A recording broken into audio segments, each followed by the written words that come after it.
Donc dans l'Église catholique, on baptise les enfants par aspersion d'eau. Ce baptême d'eau dès la naissance quasiment, c'est pour, disent-ils, se débarrasser du péché originel, le péché d'Adam et Ève. Donc ce n'est pas définitif. Il considère que nous avons le péché originel d'Adam et Ève, et ensuite nous allons pécher.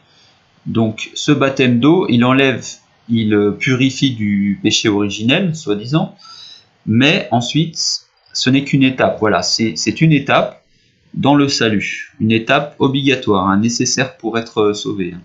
Il faut être baptisé dans l'Église catholique si l'on veut rejoindre Dieu, pour eux.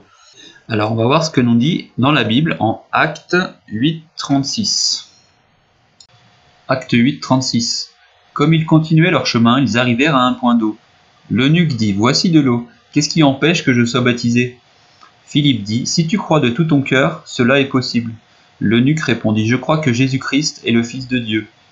Il fit arrêter le char. Philippe et l'eunuque descendirent tous les deux dans l'eau, et Philippe baptisa l'eunuque.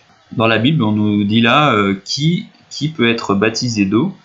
Philippe s'entretient avec l'eunuque et lui présente la bonne nouvelle en Jésus-Christ. Et donc, l'eunuque croit. Voilà, si tu crois de tout ton cœur, c'est possible que tu sois baptisé. Donc une fois que tu crois, une fois que tu es sauvé, tu reçois le Saint-Esprit, donc c'est le baptême d'esprit. Ensuite, tu pratiques, si tu le souhaites, le baptême d'eau. Tu peux te baptiser d'eau une fois que tu es baptisé du Saint-Esprit. Alors, qu'est-ce qu'il faut croire de tout son cœur pour pouvoir être baptisé d'eau? Eh bien, comme dit l'eunuque, je crois que Jésus-Christ est le Fils de Dieu. Voilà, donc en mettant sa foi en Jésus-Christ, il est sauvé, et ensuite, il peut se faire baptiser d'eau.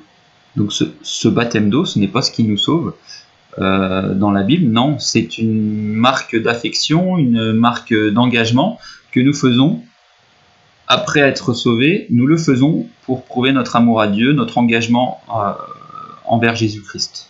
Je vais vous montrer en Acte 10 aussi un autre passage qui confirme ça. Donc en Acte 10, c'est Pierre qui évangélise.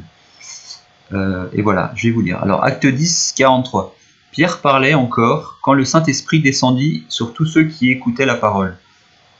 En Acte 10, 47. Alors Pierre dit, peut-on refuser l'eau du baptême à ceux qui ont reçu le Saint-Esprit tout comme nous? Et il ordonna de les baptiser au nom du Seigneur. Donc vous voyez bien que bibliquement, ce baptême d'eau, il a lieu ensuite.